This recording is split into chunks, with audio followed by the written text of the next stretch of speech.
اور ظاہر ہے اس طرح کی باتیں اس لیے لکھی کہ فضائل اعمال کے مقدمے میں خود انہوں نے لکھا ہے کہ طبیبوں نے یعنی ڈاکٹرز نے مجھے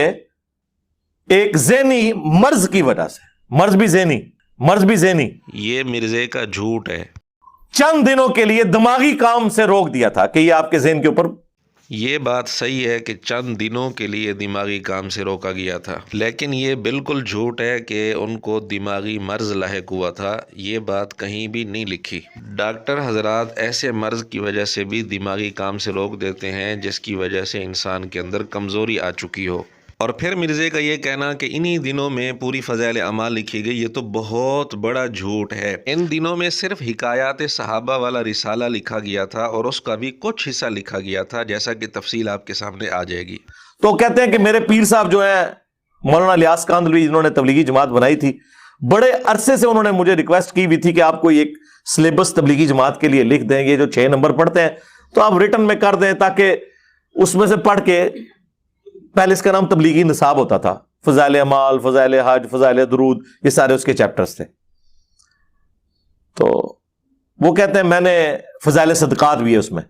یہ بھی مرزے کا بالکل جھوٹ ہے کہ پوری فضائل اعمال مولانا الیاس رحمۃ اللہ علیہ کے حکم سے لکھی گئی، اور انہوں نے کہا ہوا تھا 6 نمبر تحریر میں لے آؤ تو اس حکم کی تعمیل ہوئی۔ بالکل جھوٹ ہے۔ شیخ زکریا رحمۃ اللہ علیہ نے یہ بات کہیں بھی نہیں لکھی۔ اصل بات یہ ہے کہ فضائل اعمال کے نام سے شیخ زکریا رحمۃ اللہ علیہ نے کوئی کتاب لکھی ہی نہیں تھی، بلکہ انہوں نے مختلف اوقات میں، مختلف سالوں میں مختلف رسائل لکھے تھے فضائل کے حوالے سے۔ ان رسائل کو بعد میں جمع کر کے فضائل اعمال کے نام سے چھاپ دیا گیا یا تبلیغی نصاب کے نام سے چھاپ دیا گیا۔ اور مرزے نے فضائل صدقات کا نام بھی لیا، حالانکہ فضائل صدقات فضائل اعمال کے اندر شامل نہیں ہے، نہ تبلیغی نصاب کے اندر شامل ہے، نہ کبھی تھی، بلکہ وہ الگ چھپی ہوئی ہے۔ خیر، سکرین پر آپ دیکھ رہے ہیں فضائل قرآن 1348 ہجری میں لکھی گئی، فضائل رمضان 1349 میں، فضائل تبلیغ 1350 میں، حکایات صحابہ جس کے مقدمے میں یہ بات لکھی ہے جو مرزے نے نقل کرتے ہوئے جھوٹ بولے ہیں، تو حکایات صحابہ 1357 ہجری میں، فضائل نماز 1358 میں، فضائل ذکر 1358 میں، فضائل حج 1366 میں، فضائل صدقات 1366 میں، فضائل درود 1384 میں لکھی گئی۔ اس سے آپ اندازہ لگا سکتے ہیں کہ ان رسالوں کے لکھنے میں کتنے سالوں کا بعض دفعہ فرق آیا ہے۔ کئی رسالوں میں 30-35 سال کا بھی فرق موجود ہے، لیکن مرزے نے بیان یہ دیا کہ جی یہ سارے رسالے انہی دنوں میں لکھے گئے تھے۔ کتنا بڑا جھوٹ ہے یہ مرزے کا۔ اور یہ ساری تاریخیں ہر رسالے کے شروع میں یا آخر میں آپ دیکھیں گے تو یہ تاریخیں آپ کو نظر آ جائیں گی۔ حضرت شیخ زکریا رحمۃ اللہ علیہ نے خود ہر رسالے کے شروع یا آخر میں تاریخ لکھی ہوئی ہے۔ تو مرزے کا یہ کہنا کہ پوری فضائل اعمال اور فضائل صدقات کا بھی نام لے لیا کہ یہ سارے رسالے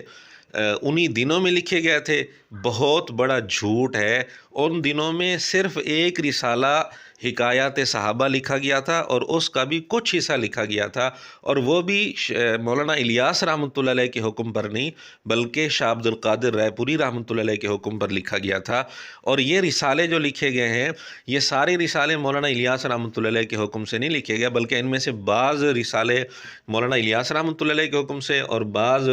شاہ یاسین رحمۃ اللہ علیہ کے حکم سے، اور بعض شاہ عبد القادر رحمۃ اللہ علیہ کے حکم سے، اور بعض رسالے مولانا یوسف کاندھلوی رحمۃ اللہ علیہ کی درخواست پر لکھے گئے ہیں۔ اور یہ ساری وضاحت ہر رسالے کے شروع میں موجود ہے۔ شیخ زکریا رحمۃ اللہ علیہ نے خود یہ وضاحت کی ہوئی ہے، یا بعض رسالوں کے ٹائٹل پر یہ وضاحت لکھی ہوئی ہے، لیکن مرزے کے اندھے مقلدین کو یہ توفیق نہیں ہوگی کہ خود فضائل اعمال اٹھا کر ہر رسالے کے شروع اور آخر کو ہی پڑھ لیں۔ اسی طرح فضائل صدقات، فضائل درود وغیرہ جتنے رسالے جن کا مرزا نام لے رہا ہے، ان کا شروع اور آخر ہی پڑھ لیں تو مرزے کا جھوٹا ہونا ان کے سامنے نمایاں ہو جائے گا۔ مرزے نے اپنی بات کے ثبوت کے لیے حکایات صحابہ کا پہلا صفحہ بھی ڈسپلے کرایا ہے، جس میں آپ دیکھ رہے ہیں یہ رسالہ صفر 1357 ہجری میں شروع ہوا تھا، اور یہاں مولانا الیاس رحمۃ اللہ علیہ کا نام بالکل نہیں لکھا ہوا، بلکہ ٹائٹل پر شاہ عبد القادر رحمۃ اللہ علیہ کا نام لکھا ہوا ہے کہ ان کے حکم سے یہ رسالہ لکھا گیا۔ اور اسی رسالہ حکایات صحابہ کے آخر میں تاریخ لکھی ہے شوال 1357 ہجری، یعنی یہ شروع کیا تھا صفر 1357 ہجری میں اور ختم کیا شوال 1357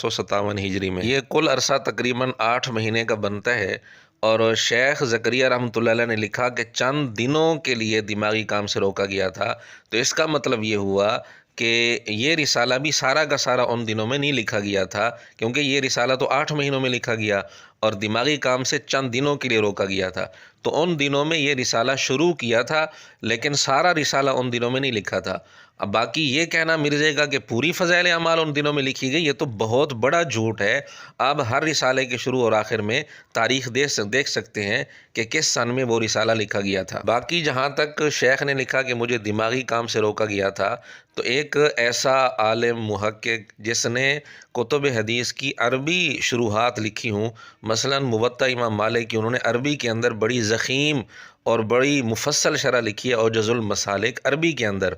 اب جس نے اتنی بڑی بڑی کتابیں عربی کے اندر لکھی ہوئی ہوں اور مشکل مسائل پر بحث کی ہوئی ہو، اس کے لیے اردو میں چند ایک واقعات کا لکھنا یہ کون سا دماغی کام ہے؟ لیکن مرزے نے اس بات کو غلط رنگ دے کر کیا سے کیا بنا دیا اور یہ جھوٹ بول دیا کہ دماغی مرض کی وجہ سے، بار بار اس کو ذکر کیا دماغی مرض کی وجہ سے، حالانکہ یہ لفظ لکھا ہی نہیں ہے کہ دماغی مرض تھا۔ اور مرزے کی حالت پر ہمیں بڑا دکھ اور افسوس ہوتا ہے۔ مولانا طارق جمیل صاحب کے بیٹے کی وفات پر مرزے نے ایک جملہ کہا ہے، وہ ذرا آپ سن لیں۔ لیکن وہ بچپن سے ہی ایک خاص ذہنی مرض میں مبتلا تھا، لکھنا پڑھنا اس نے نہیں سیکھا، لیکن پاگل نہیں تھا، جس کو ہم کہتے ہیں نا پاگل، وہ نہیں تھا، ایک ڈپریشن کا مریض، آپ سمجھ لیں کہ یعنی ایک درمیان کی کنڈیشن میں۔ یہاں مرزا خود کہہ بھی رہا ہے کہ بچپن سے ذہنی مرض میں مبتلا تھا، اس کے باوجود مرزا کہتے ہیں وہ پاگل نہیں تھا، لیکن جب اس نے شیخ زکریا رحمۃ اللہ علیہ پر بات کی تو انہوں نے دماغی کام سے روکنے کی بات لکھی ہے، دماغی مرض کی بات لکھی نہیں تھی۔ اس کے باوجود مرزے نے اس کو دماغی مرض بنا کر پھر اس پر کیا تبصرہ کیا وہ بھی آپ سن لیں۔ سر کروں تو یہ کتاب انہوں نے اس وقت لکھی ہوئی ہے جب ڈاکٹروں نے ان کو دماغی کام سے روک دیا تھا، تو وہ اس لیے پھر اس قسم کے جملے نکلے ہیں۔ تو ظاہر ہے جب وہ شرعی معذور ہیں، ہم ان پہ فتویٰ نہیں لگاتے،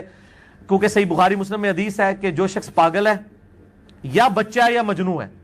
اگر وہ مطلب اس سے کوئی اس طرح کی حرکت ہو جاتی ہے تو اس کے اوپر کوئی شرعی گرفت نہیں ہے اس حوالے سے۔ جی ناظرین، دیکھا آپ نے فرق، جو آدمی بچپن سے ہی واقعتاً دماغی مرض میں مبتلا تھا، وہاں تو مرزا کہہ رہے ہیں نہیں پاگل نہیں کہنا چاہیے اس کو،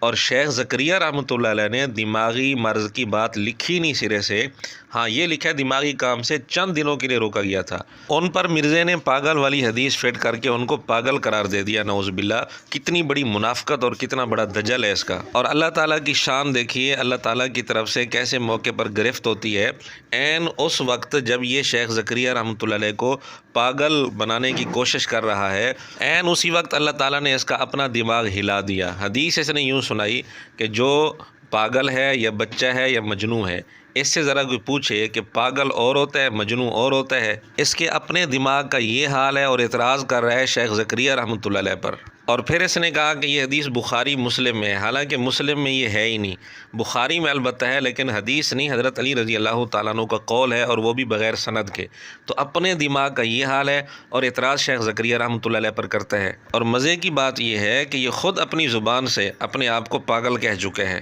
اسلام جو بچا ہوا ہے نا وہ اپنی اس تعلیمات کی وجہ سے، حالانکہ کسر ادھر بھی نہیں بزرگان دین نے چھوڑی، ٹھیک ہے نا جی، کر کے سارا کچھ، لیکن پھر بھی کتاب محفوظ تھی۔ کوئی ہمارے جیسے 2-4 پاگل ہر زمانے میں رہے ہیں جو لوگوں کو بتاتے رہے بھائی